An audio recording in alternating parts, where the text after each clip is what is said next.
Okay, so today I wanted to talk about stability for symmetric groups and two approaches to prevent some kind of stability results. So,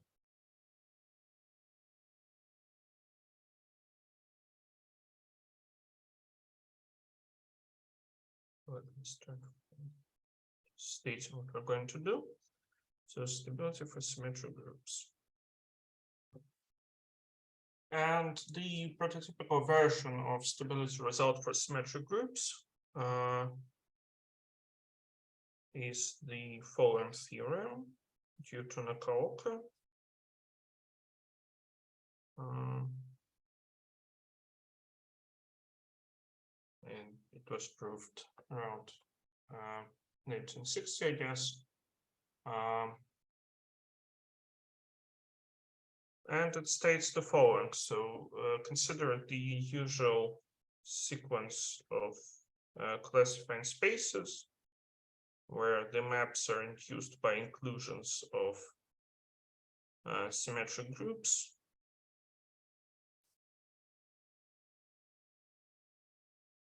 Then Nakaoka proved that,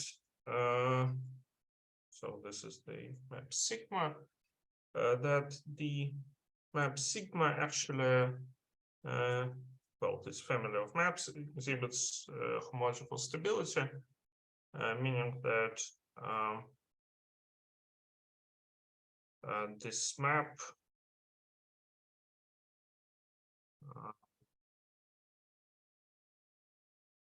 is an isomorphism for homological degrees less than or equal to n-1 divided by 2. So this is a prototypical version of stability result for symmetric groups, and today I hope to show two ways how to approach this kind of results. So one way is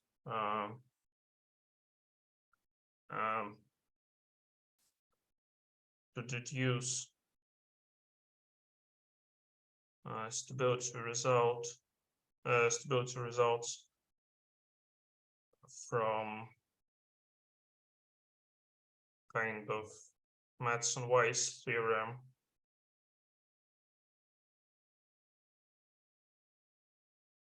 in dimension 0. So if you recall, we started from constructions that involved some kind of configuration spaces for manifolds in Rn, and you can consider configuration spaces of zero-dimensional manifolds, thus producing a version of Madsen-Weiss theorem where you consider the configuration spaces of points which are closely related to classifying spaces for symmetric groups. And that's what we're going to do in the first half of the talk. And the second approach is more combinatorial, and it basically works like this. So you can construct a sequence of spaces Wn 1 bar, which approximate the classifying spaces for symmetric the total spaces of universal bundles for symmetric groups, and then we can carefully examine the homotopy quotient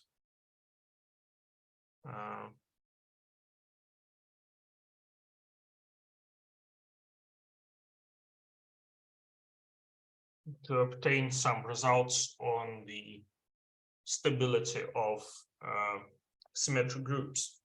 So I have to note that although these approaches are very different, well, maybe not although, but maybe it's to be expected, these approaches are very different, and in the end, they're not interchangeable, because the first approach allows to obtain relatively easily a kind of stable version of stability results, or whatever that means.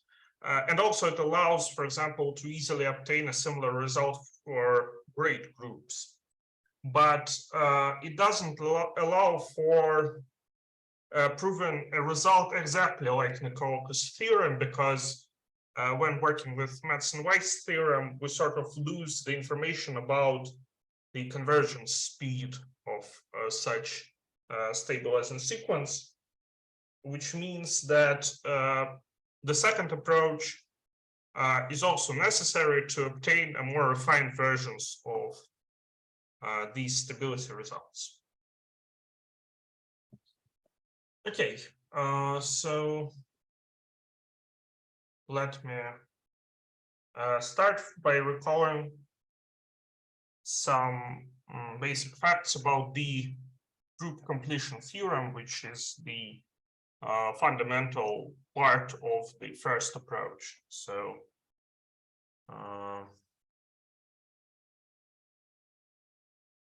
group completion theorem.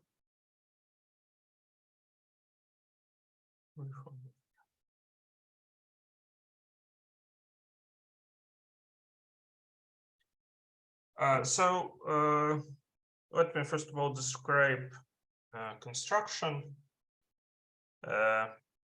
which is very specific to our case, but maybe later we will see that it's not necessary to restrict to exactly to such assumptions. But for now, let's assume that M is topological, or simply show monoid, and additionally assume that its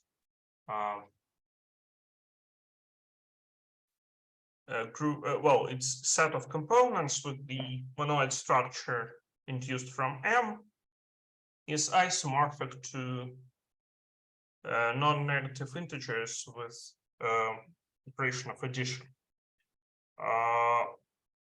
Now we can enumerate the path components of M by non-negative integers. So we'll denote the path component that corresponds to the integer p. And we can consider an element M0 in M1, which generates pi 0 of M.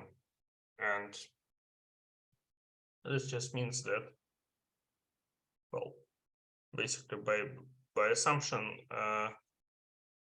when we raised M0 to the power of p, we obtain an element in the component number p.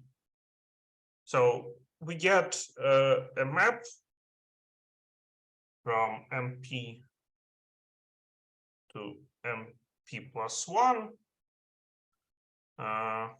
which corresponds just to multiplication on the left. So M goes to M0 times M.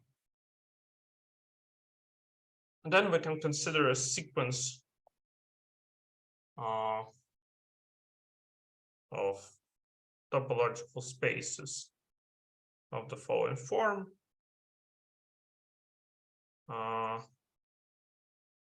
And then we can construct the monoid M infinity, which is just the telescope of this sequence, and basically a telescope is just the cofibrant replacement of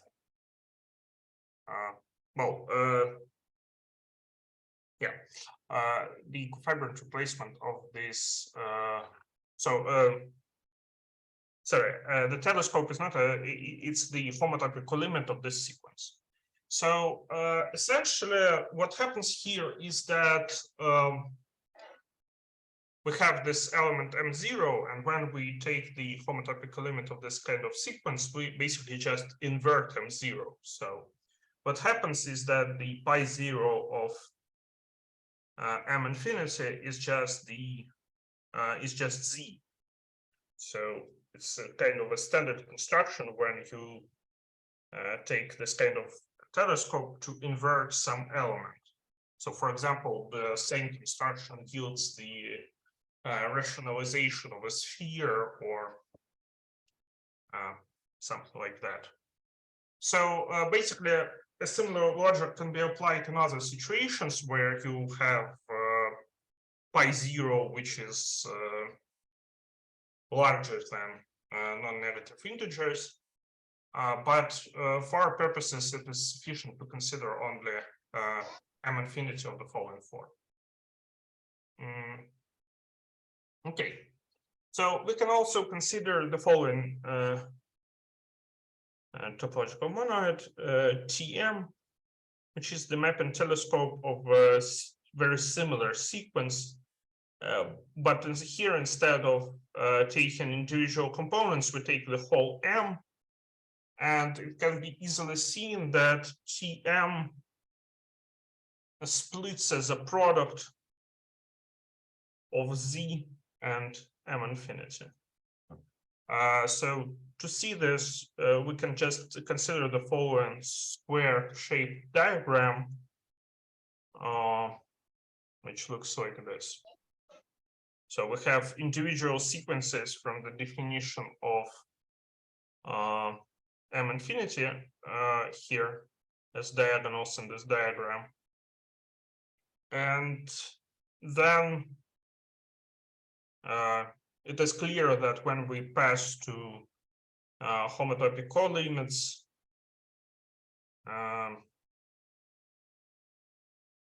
we obtain just the homotopic colimits of these individual sequences, and they're all indexed by Z. So by the way, does everyone understand what the homotopic colimit is?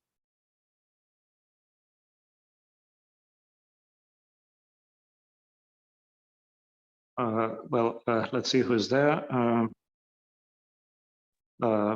Okay. I don't know what that is. Okay, so Philip says he doesn't know. Grisha, could you please explain in the simplest possible terms what it is?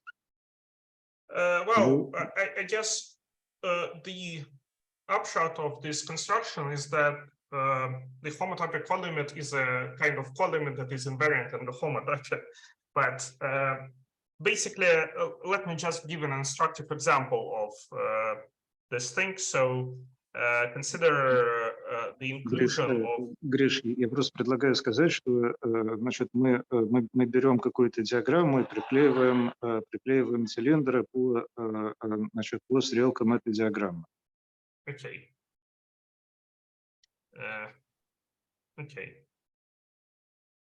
Yeah, so as Alexei said, we have,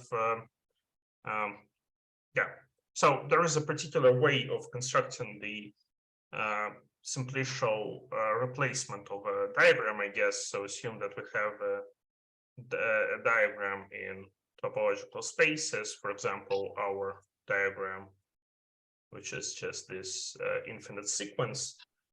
Then we can construct a simplicial space that looks something like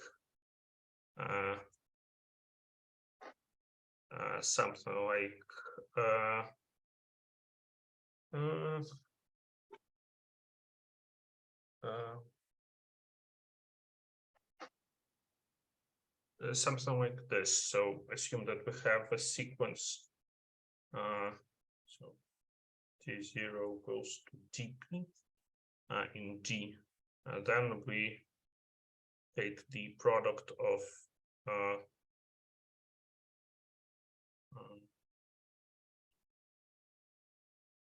x of T0,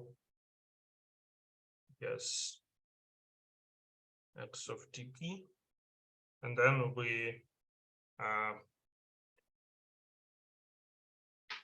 we identify by the relation that comes from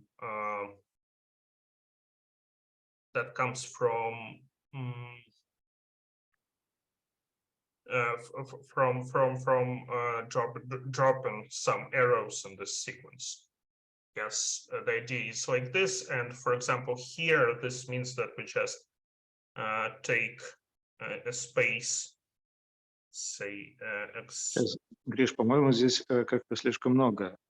По-моему, мы берем только, значит, только вот те стрелки, которые в диаграмме, а не их композиция. И вот, значит, по каждой стрелке мы берем ее цилиндр, потом склеиваем эти цилиндры в концах, и на этом все. Вот, собственно, картинка телескопа, она вот как раз похожа на вот эту схему, а не на то, что вы вот сейчас нарисовали со старшими симплексами. В смысле, я не знаю, ну, мне казалось, что там как бы в итоге получается одно и то же. Ну да, верится, что гомотопически получается одно и то же, но когда чем меньше симплексов, тем лучше, я думаю. Не, да, безусловно, в смысле, да. Okay, so the concrete construction in the case when we have a sequence like this is indeed this kind of a telescope where we just glue, well, we take the space x0, then we take a cylinder like this, then we take and so on. Another cylinder, and so on. Yes. So this thing does indeed look like a telescope or a microscope, and basically, in this particular example, we just take the cylinder for every map from xn to xn+1, and then we glue those cylinders together in a straightforward way, and we get something. And the something is called the telescope, which is a particular case of the homotopic co-limit in topological spaces.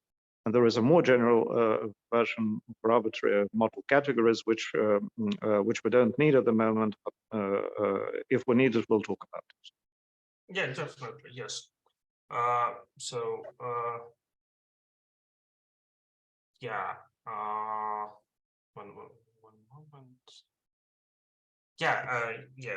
This was incorrect. Okay, Philip, does this make sense? Yeah, this is very clear. Okay, so there is a section in Hatch's book which basically talks about homotopic co-limits, although he calls them I don't remember what he calls them, and if you can't find it, let me know. I'll tell you which one it is. Yeah, I can also personally suggest a survey of Dagger, which is called just homotopic limits. It has a lot of examples and pictures. If maybe that's another source, and he also calls them homotopic limits. Yeah. Okay. So with this small digression, I'm sorry for this. Yeah, we can go back to this group completion theorem, and here the point is that what is the idea behind the group completion theorem? Well, we want to understand the relationship between a topological monoid and a monoid, well, at least an H space that looks like this. So obviously there is a kind of a trivial abstraction for this co-unit map.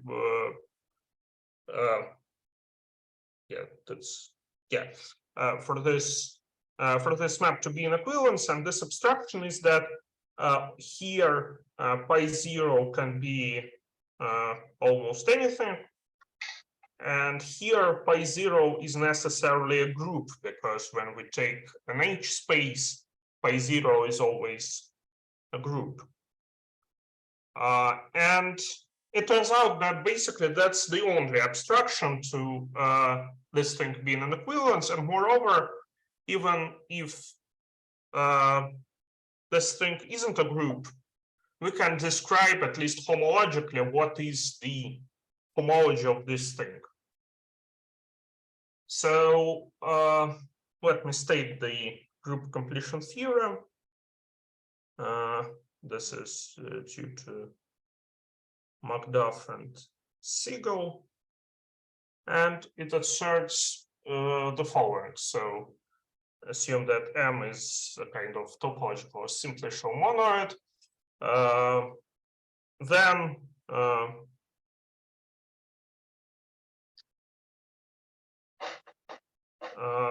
we have an isomorphism like this. So take the homology of this monoid, then we can take the localization in this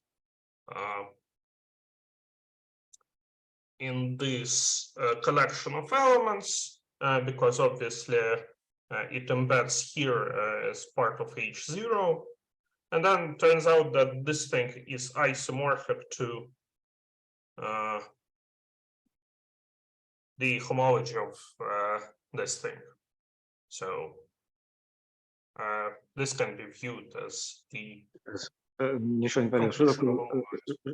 what exactly is pi naught to the -1? It's a localization in this collection of elements. So it sits here because it sits in H0 of M. Is this by the way, pi naught is not necessarily a Boolean, is it?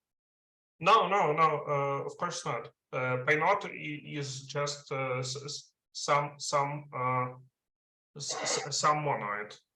Yeah. So this not only recovers the structure of just an abelian group, but actually of a ring, because obviously this thing has a pentaradian multiplication, and this describes the ring structure. So let me just say what we get in our case. So in the aforementioned... Before we in our case we get Z, so we get an extra Z. But let's see if everyone understands what this pi naught to the -1 is. Saman, does this pi naught to the -1 make any sense? No, I don't understand the notation. Okay, so Grisha, could you please explain in more detail what exactly this means? Yeah, certainly. So we have the following identification.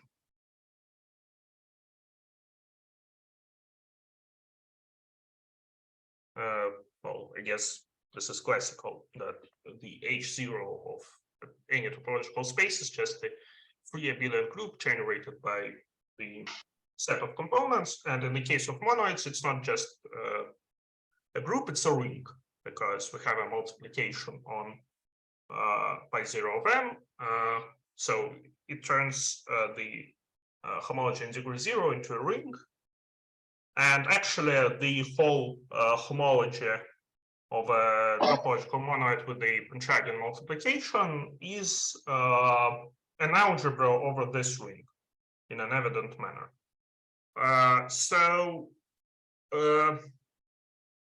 What's going on here? Well, we just say that, well, we have this collection of elements, we can invert them.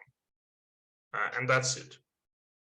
Okay, so in more fancy terms, we have an inclusion functor from monoids to groups, and this one is an adjoint. Where the way is it left or right adjoint? We have an inclusion factor from monoids to groups. Well, when you invert, okay,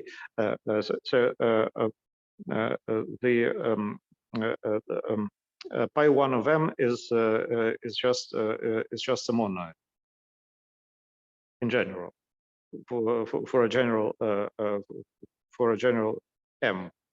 And then you want or this is my guess, you want to invert all elements of the monoid to get a group. Yeah, that's right. Yes. And this is a functor which is left or right adjoint to the inclusion of monoids into groups. I just don't understand how the inclusion of monoids into groups works. Maybe Well, sorry, the other way around. Groups into monoids. Pi naught to the -1 is a group. Yeah. So let's think about that. So I guess it works like this. So this well, m-1. So any homomorphism from M to G goes through this, which means that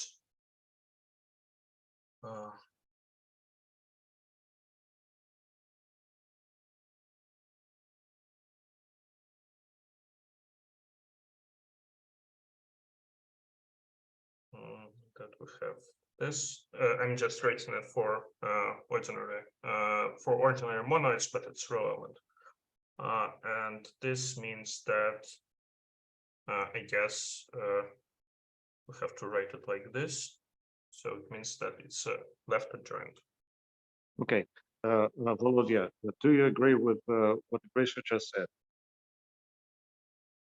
No, I mean, I didn't quite follow, to be honest. I mean, what the last part, I mean.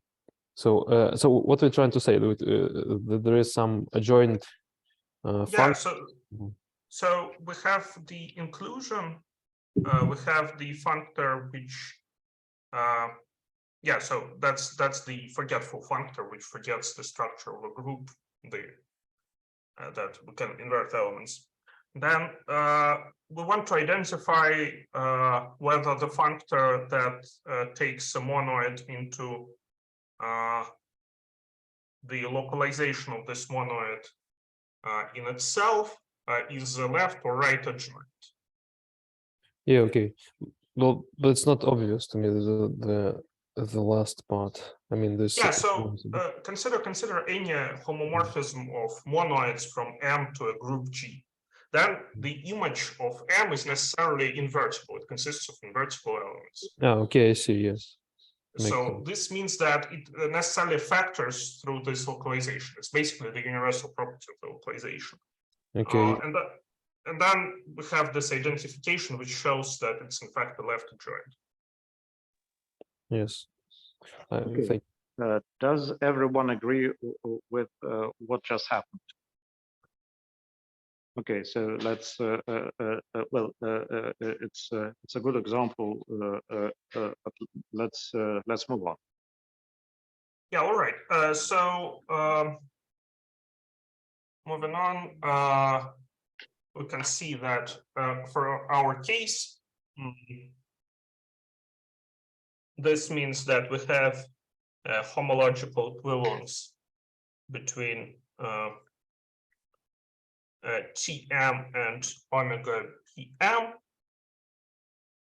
So Tm is precisely the geometric interpretation of inverting the pi zero. So once again, I want to emphasize that when we take a construction like this and take its homotopic co-limit, that basically means that we invert x. It's reminiscent of I guess various PA constructions in that respect.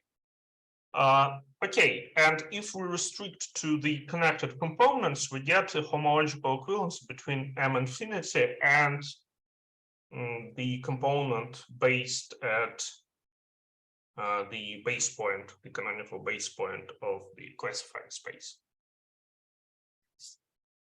Okay, and the group completion theorem has an easier homotopical version, which is due to May, which says that if we already had a monoid with a group of components instead of a monoid of components, so if pi zero of M is a group, then the map EM to BM is a quasi-fibration. So I guess here EM and BM stands for a specific construction of this specific simplicial construction of these spaces. And a quasi-fibration is a kind of map where the geometric fibers are weakly equivalent via the inclusion map to the homotopic fibers. So E-1 of a point is weakly equivalent to the homotopic fiber of P, which in this particular instance means that this thing can be identified with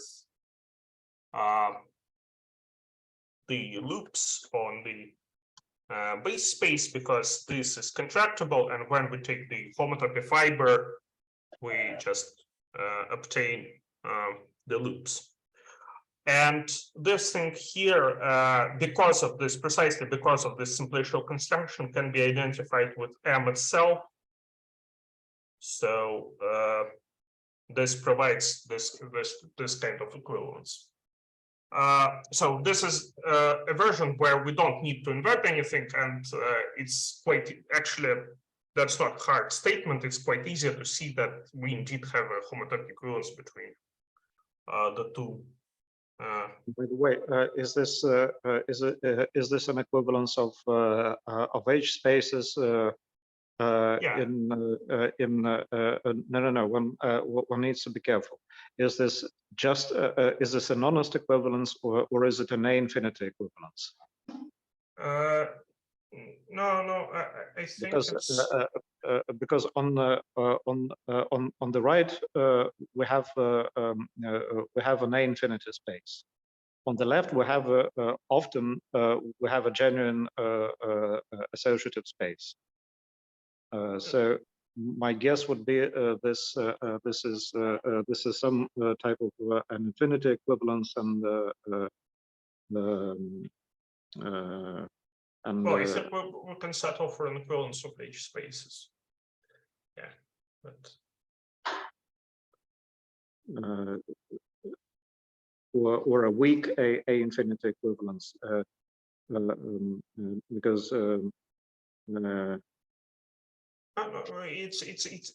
it's a kind of equivalence that it's just a map that induces an equivalence, an isomorphism on homotopy groups, and it preserves the multiplication. So it's kind of like an equivalence between the group space. Often it doesn't preserve multiplication on the nodes. Yeah, but if I remember correctly, in this case it does. Значит, Гриш, ну нет, здесь значит, на самом деле проблема, потому что значит, то, что слева, это значит, часто что-то ассоциативное в буквальном смысле, то, что справа, оно в буквальном смысле не ассоциативно. Значит, и, соответственно, но это нужно проверять. Значит, вот эта штука, она, значит, не буквально сохраняет умножение, а сохраняет там с точностью до старшей коматы. Значит, возможно, да, и значит, дальше возникает вопрос, ну хорошо, там, значит, отображение, там, скорее всего, значит, бесконечность пространств, будет ли оно строгим или слабым отображением бесконечности пространств? Вот, значит, ну, значит, строго это когда оно строго там совместимо со всеми операциями, а слабо это там, ну, в общем, опять же, там позволяет какие-то домоты.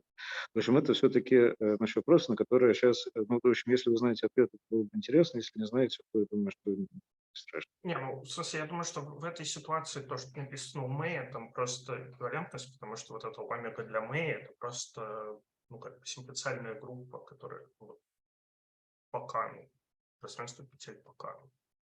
И тогда, ну, как бы, ну, там нет таких проблем. Ну, что значит пространство петель по кану? Оно же, значит, ну, там, в зависимости от конструкции, оно там, скорее всего, будет не ассоциативным в буквальном смысле. Не. Значит, симпатиальная группа, которая симпатиальное пространство петель, она как бы прям настоящая симпатиальная группа. Настоящая симпатиальная группа. Ну, ладно, хорошо. Значит, давайте, в общем, давайте просто let's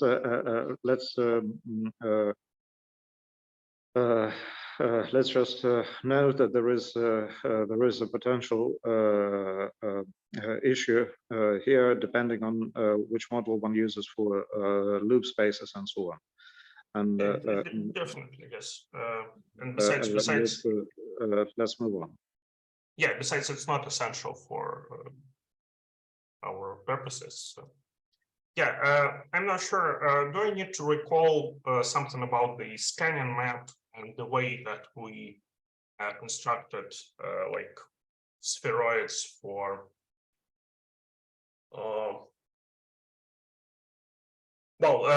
basically, do I need to recall something about the scanning map? Well, good question, Philip. Does Grisha need to say anything about the scanning map? This is just looking at like at a point closely in Rn. Yeah. That's fine. All right.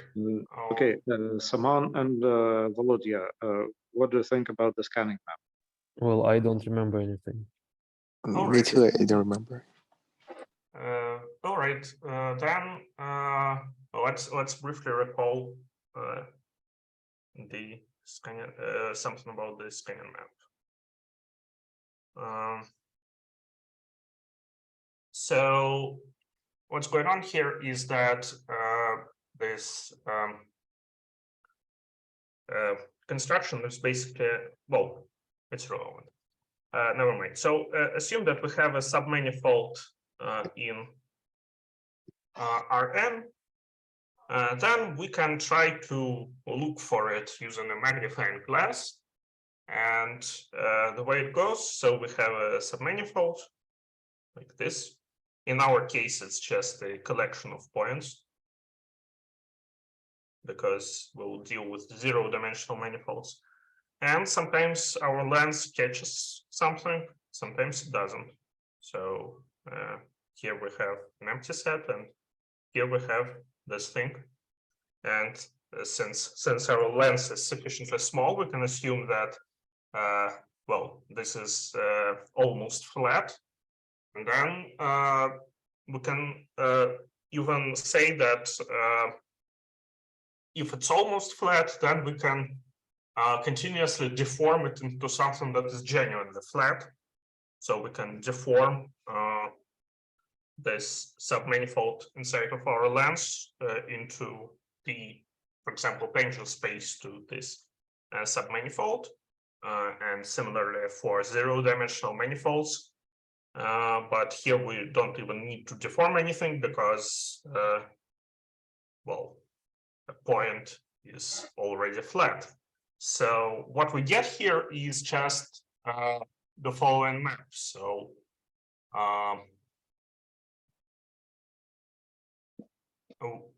assume that C, M, or N is the space of all embeddings of M into Rn modulo the action of orientation preserving diffeomorphism group of M, which is basically just the configuration space of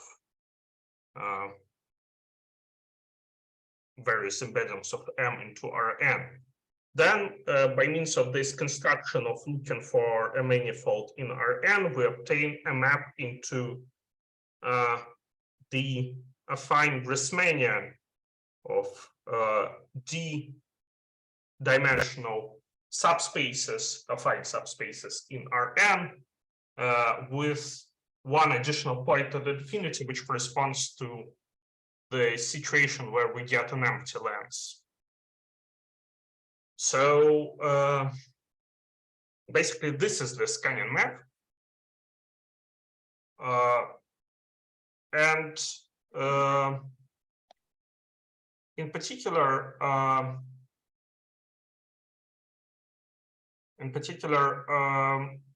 we can consider the following. So we can consider the map, which goes from one moment. I'm sorry, that doesn't work exactly this way because I'm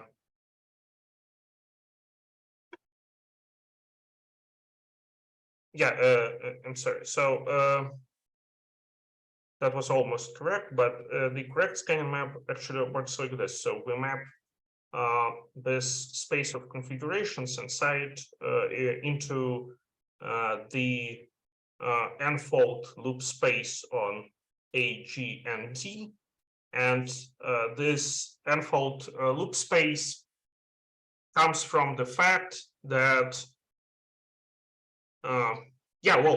in a sense, that was also a well-defined map. It just corresponded to one specific position of our lens. So if we fix the center of this ball that represents our lens, then to each submanifold we have a corresponding point in this affine Grassmannian compactified with an infinity point. So as I said, it's either a plane or an empty set.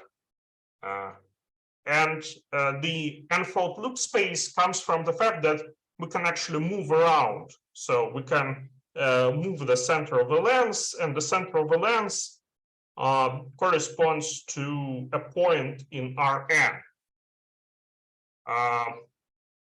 And we actually have to add one point at infinity, and then we obtain a map from a sphere Sn into the affine Grassmannian. So let me reiterate how this construction works. So assume that we have a configuration here.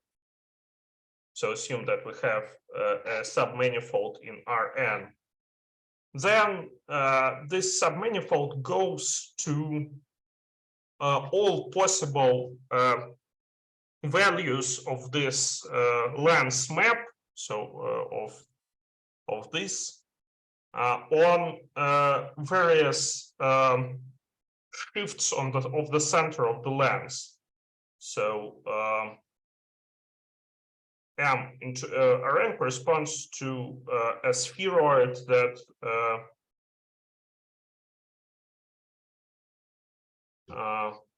that works like this. So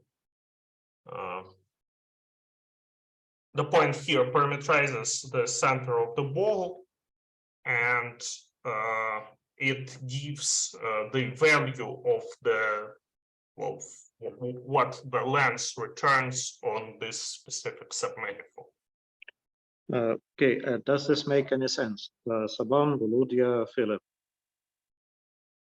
Yeah, this is clear. Yes, it is. Well, I don't quite understand where does the loop, where the loops come from. I mean, so this fine Grassmannian, okay, but where the n loops. So once again, so yeah, okay. So what is the n-fold loop space? The n-fold loop space is the space of maps from Sn into the affine Grassmannian. Is it clear, or maybe that's the problem? No, it makes sense. Yes. Okay. Well, then we can present this Sn as the oh yeah, I see, as the one-point compactification of Rn, right? So Rn plus this infinity point parameterizes all possible positions of the center of this lens. So we can take a point in Rn, take another point in Rn. And all the points in Rn plus infinity, which corresponds to just the empty lens, give us well Sn. Yeah. Okay. So yeah. All right. So yeah, at each point of Sn we have maybe something like this, or maybe nothing, or maybe I don't know, something else, and these correspond to a specific spheroid in the affine Grassmannian. All right. So now hopefully it became a little bit clearer. And now let's move on to describing what happens if D is equal to 0. So M is just a collection of points.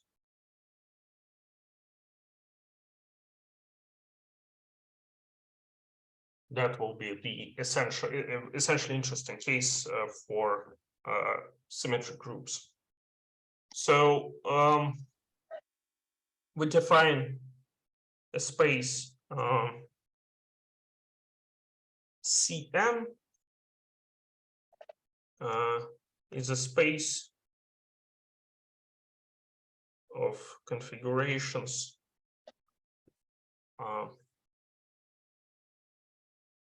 points in Rn. So it's topologized using the decomposition of configurations. Unordered Unordered configurations. unordered configurations. Yes, that's right.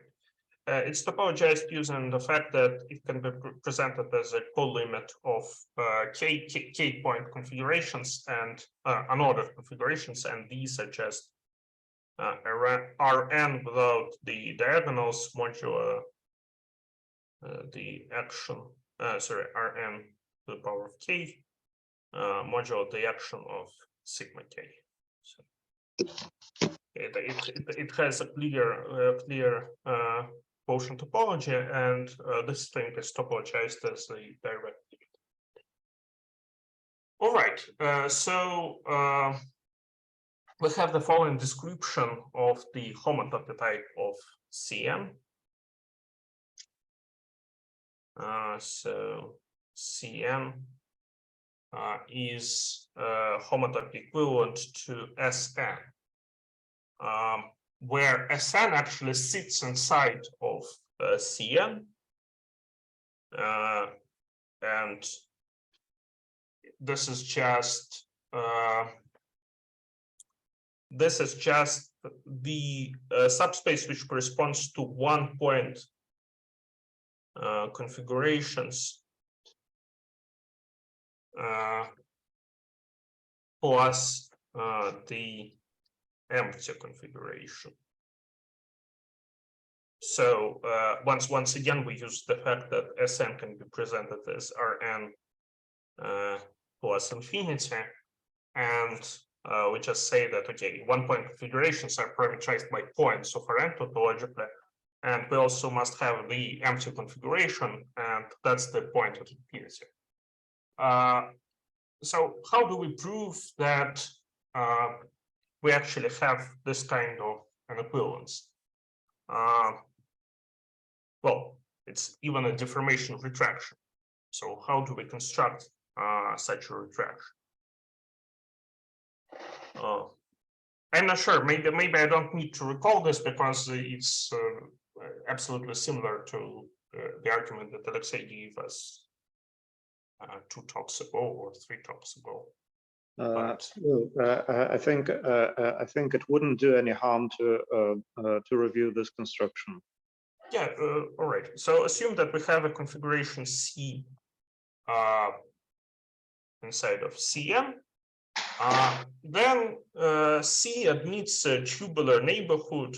In this case, it's just a collection of balls of radii smaller than.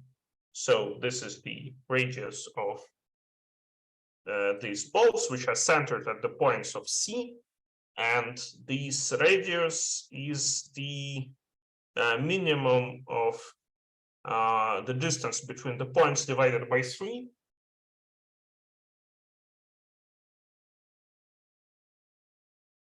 So we obtain a tubular neighborhood of C. And moreover, we actually obtain a rank n vector bundle over C. So I don't know, it's denoted like this, which just corresponds to these balls over C.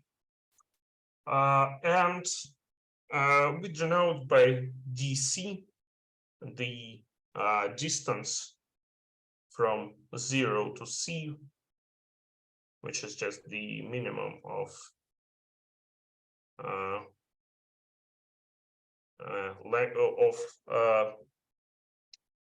moduli of points in this configuration.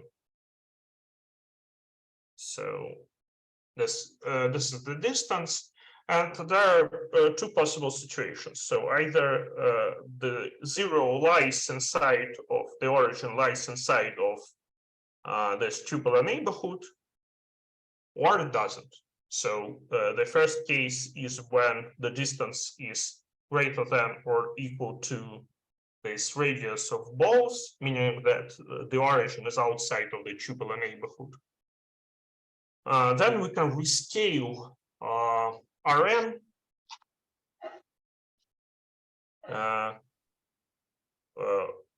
well, we're rescaling from the origin, and we consider a family of such rescalings by a factor which belongs to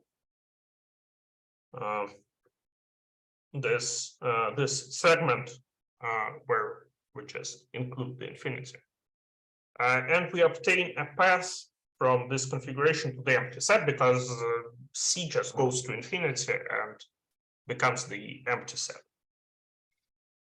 And this thus produces a deformation of this point onto Sn. And clearly, for all configurations that have this property that the origin lies outside of the tubular neighborhood, this deformation is continuous in the configuration, which means that we actually obtain a deformation retraction of a part of Cn onto Sn. So this part consists of all configurations which have this property that DC is greater than or equal to RC. But we can also have a case when the origin lies inside of this tubular neighborhood, and then we have to be a bit more careful. So we do the following. So we rescale in the radial direction by a factor which ranges from 1 to lambda, where lambda is equal to RC divided by RC minus DC. So it's equal to infinity on the boundary. So when the 0 lies inside of the boundary of W, where W is this tubular neighborhood. And on the other hand, it's equal to 0, it's equal to 1 when the origin is actually one of the points in our configuration. So it's quite easy to see that the radial rescaling like this makes our configuration a point on Sn. So this gives us the deformational retraction of the whole Cn onto Sn.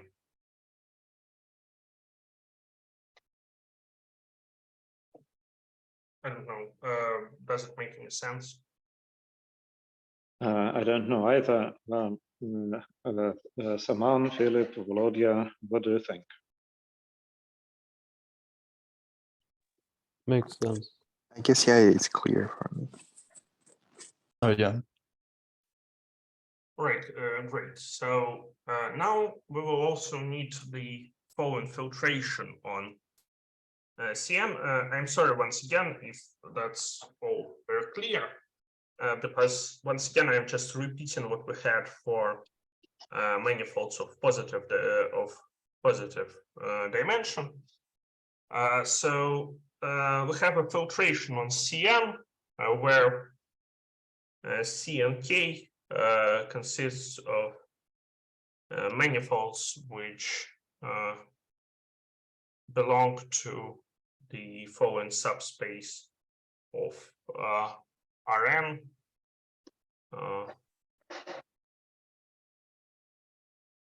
which means that the n minus k less coordinates are bounded. So we have the following is a lemma which asserts that actually C and K is path connected for K greater than 0. How do we see this? Well, we can just take any configuration and we can rescale it from the point which does not belong to it, thus obtaining an empty set. So this proves the linear, the fact that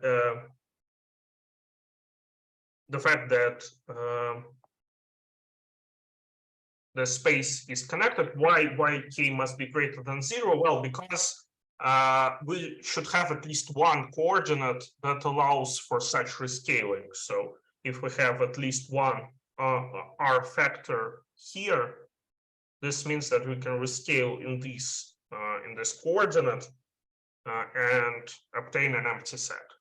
Otherwise, if all coordinates are bounded, then we can't rescale to infinity, obviously, and then it's not path connected. Okay. Again, let's see whether or not this makes sense. So, Volodya, Saman, Philip, what do you think? It's fine for me. Yeah. Yeah, it's okay. All right. So now let's describe an H-space structure on some of the CNKs. So CNK is an H-space for k less than n. And the product that we use to define this H-space structure is just the juxtaposition product. So assume that we have two configurations. Then we can compress them in the bounded coordinate, k plus first coordinate. That's why we need this condition. And put them side by side. So that means that if we had a configuration of points like this, and a configuration of points, say like this, then so it was all on the scale 0, 1. Then we can just compress the whole thing, obtain two configurations which now leave such that the k plus first coordinate is bounded by 1/2, and then we can put them side by side. So that's how this juxtaposition product works, and it is clear that it is not strictly associative because, for the similar reasons as the multiplication of loops, which we usually use to define the fundamental group. However, obviously, there is a Moore version of this construction. So we have this Mooreization of C and K, which will be denoted by M and K, and it works like this. So take C and K times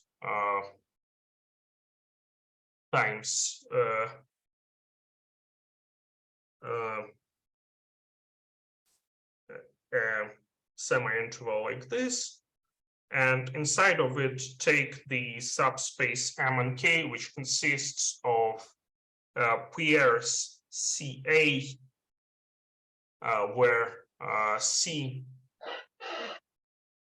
is a configuration which lies in RK times this interval times 0, 1, n minus k minus 1, and A belongs to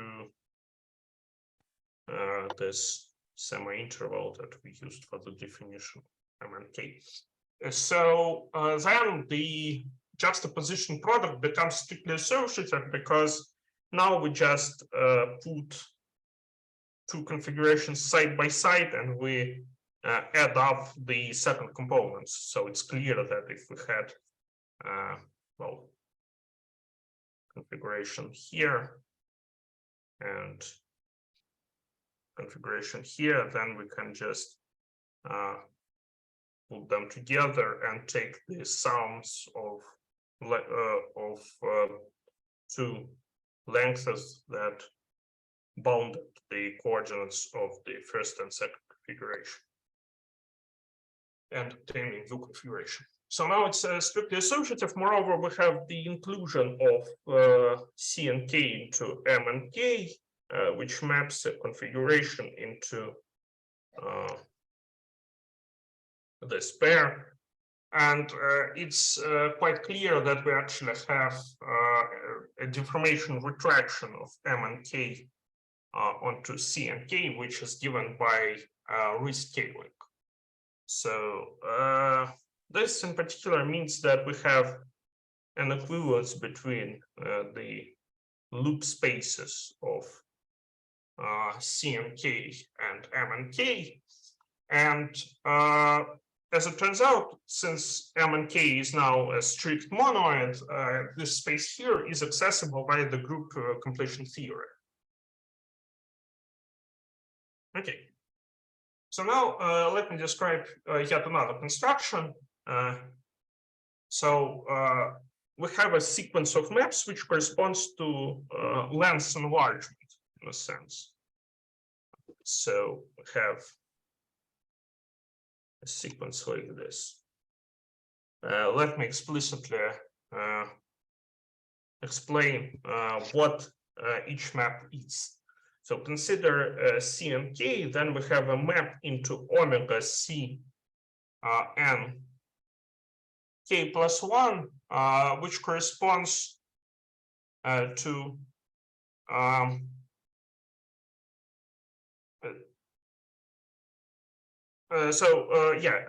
we consider loops which are based on the empty configuration, since we always assume that the empty configuration belongs to our C and something. And the loop works like this. So take a configuration, and then you can translate this configuration from minus infinity to plus infinity. And obviously, at both ends, you get an empty set. So it's indeed a loop. And you obtain a map from C and K into C and K plus 1. Why K plus 1? Well, obviously, because when we do such an operation, one more coordinate becomes unbounded. So we do it in the K plus first coordinate, as I failed to mention, but we do it only in one coordinate, and this coordinate becomes unbounded, which means that the value here increases by 1. So in a sense, this just corresponds to the idea that we can consider lenses which are larger and larger. And now we have the following key result, which allows us to apply the group completion theorem. So if K is non-negative, then first of all, we have an equivalence like this. And an immediate corollary of this equivalence is that we actually have a sequence of equivalences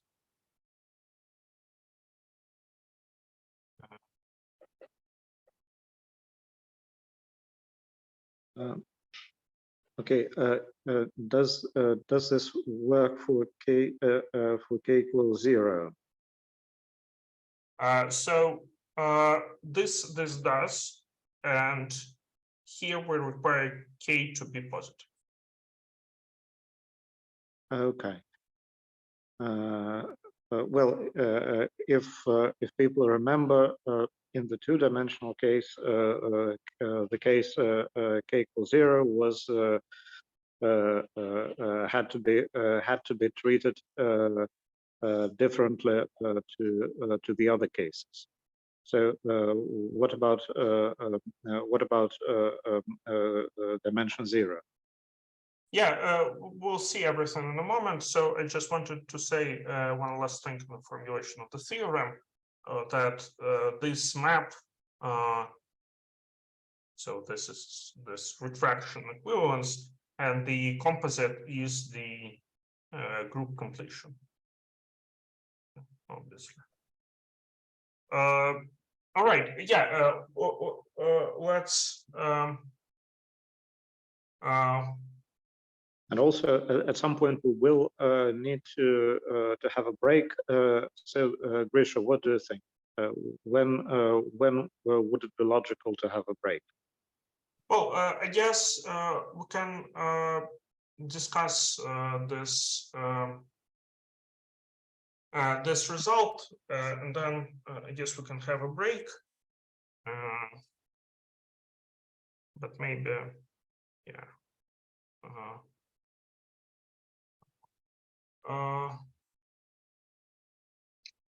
So, yeah, maybe,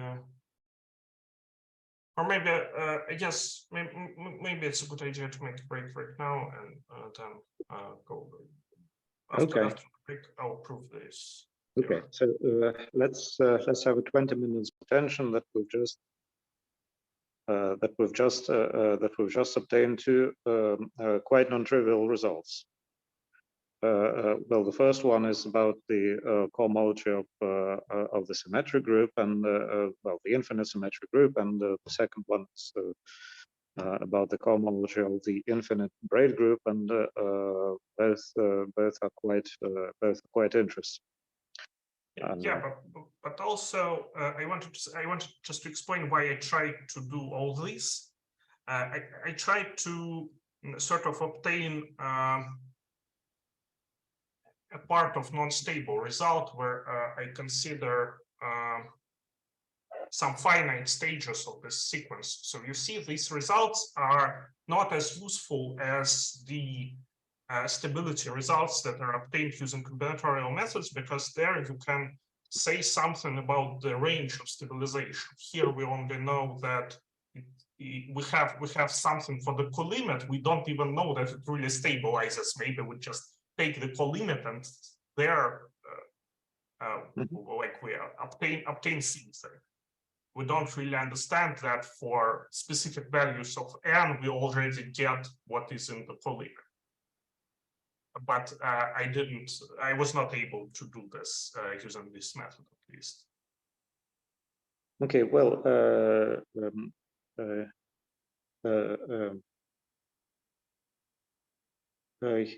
well, but on the other hand,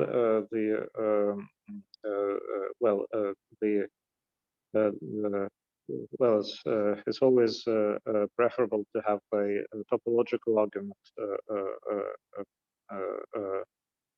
rather than a combinatorial one.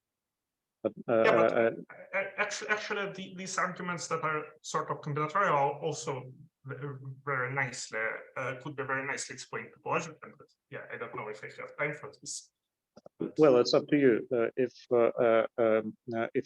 Well, I think we still have about half an hour. So if you like, we could explain the combinatorial counterpart of all this, or alternatively, we could call it today. Yeah, but also maybe I can give another talk, because there is enough material for like whole talk there, I think. I don't know if it's interesting. Well, let's see. Yes, I think it's well, it's an interesting subject. I mean, it's an interesting topic, and if those combinatorial arguments are not too messy, then it's a good idea to give a talk on them. Yeah, actually, they're very interesting, because I think it's the first time that I ever saw that some like hardcore topologists use simplicial complexes to do things. So they use like these various results about like properties of simplicial complexes. So they, for example, use the Cohen-Mottelet property for simplicial complexes, and it's remarkable that it's actually doing something in the real life topology. I don't know. Если там нету какой-то вакханалии с формулами, то значит, почему бы не рассказать? Если там вакханалия с формулами, то это бессмысленно, потому что мы все равно ничего не поймем. Ну, там есть такая маленькая вакханалия со спектралкой, но в принципе. Нет, вакханалия со спектралкой, я думаю, что к этому мы уже все привыкли. А вот если там, значит, ну, там подсчет там сочетаний из... Ой, не, такого там вообще нет. Там все очень. Okay, so well, I think it's in this case let's talk about this other approach next time, and well, if you think there is enough material for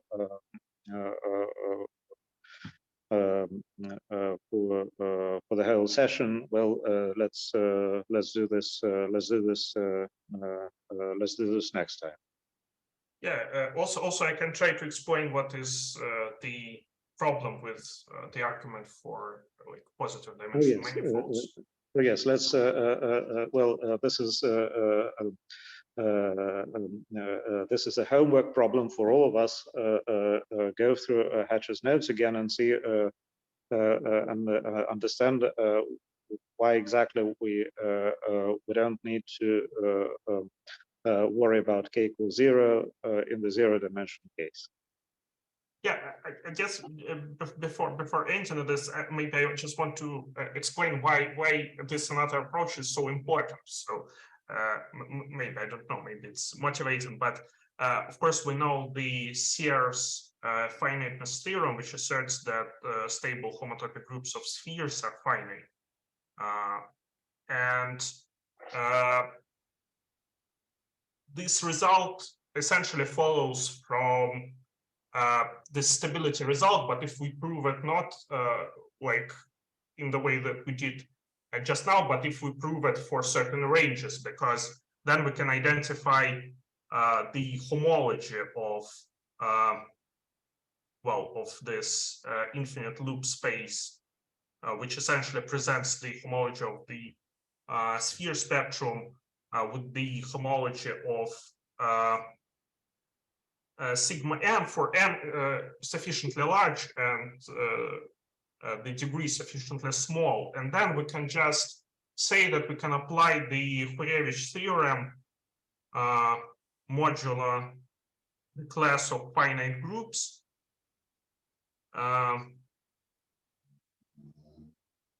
to see that if homology belongs to this class for all degrees below something, then it means that the homotopy groups also belong to this class below the same degree, just like the Fourier-Witch theorem, but now we replace 0 by the whole class of finite groups. And then, since we know we already proved it in, I think, the second talk, that homology of a finite group is always finite, we see immediately the Serre's finiteness theorem. So it's like it explains why we really need to prove these kinds of results. So yeah, that was, I guess, for me, it was the main motivation for doing this. Okay, well, by the way, to prove that the homology of all homology groups of finite groups are finite, we also need to use basically the same spectral sequence. I think it's even easier because we have this fact that the order of a group annihilates homology, so it follows from like composing something like inflation and co-restriction, if I remember correctly. Yes, but then this doesn't yet imply that the group is finite. Yes, but the bar resolution shows that we have the finite rank modules that present homology. So if they are of finite rank, and they have, well, in the image of a finite rank module, and they have finite exponent, that shows that the groups itself are finite. So I don't think that we really need the spectral sequence here, but I actually even don't know how to prove it using the spectral sequence. So well, let's see if I can remember.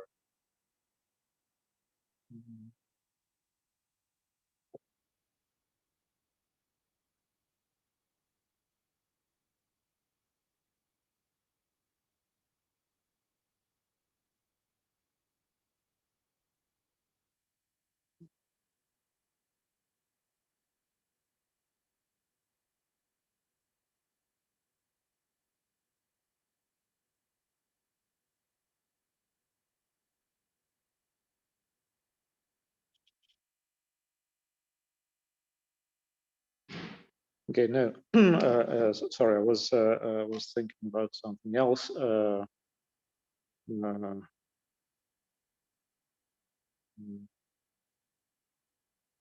Okay, so what you're saying is this finiteness follows from by just using the bar resolution for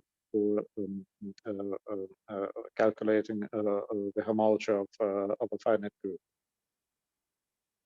yes, I think so, because all modules in the bar resolution are finitely generated as abelian groups, and then we use the fact that they also have the homology also has finite exponents, and it's finitely generated as an abelian group, so it's finite. Okay, well, yes. So let's talk about this proof next week, and then probably at some point we will also need to talk about the group completion theorem, and it would also be nice to talk about the case when the ambient manifold is not necessarily Rn, but something more general. In which case we get stability results for homology and cohomology of configuration spaces, both ordered and unordered, and so on. Okay, are there any more questions, remarks, etc.? Yeah, I guess Hatcher at least claims that the case where we have like something non-trivial other than Rn is somehow the same as the case of Rn. I don't know. Sorry, the case of Rn is the same as the case of Rm. No. He claims that the case where we consider configuration spaces inside of some space X, which is not equal to Rn, is virtually the same as the case of Rn. I don't understand this, but at least well, that's what he claims. Hatcher claims it, but is it true? That's Yeah. what we. That's what it might be true, but we want to figure out. Why. Well, again, it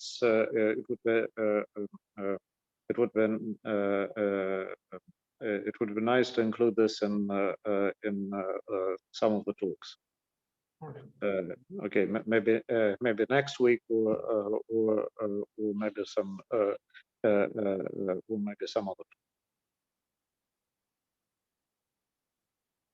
Okay, is there anything else we want to talk about today? Гриша, сохраните, пожалуйста, ваши записки.